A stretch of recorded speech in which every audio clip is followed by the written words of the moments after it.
जीवनात माझ्या तुझा सहवास राहू दे, लांबून का होईना मला रूप तुझं पाहू दे. मी बाळग अज्ञान माझं ऐकना गारहान, मी बाळग अज्ञान माझं ऐकना गारहान.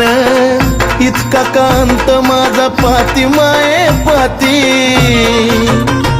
मग काग येणा माई लांब लांब जाती या लेकराच्या जीवाची लाही लाही होती. मग काग येणा माई लांब लांब जाती या लेकराच्या जीवाची लाही लाही होती.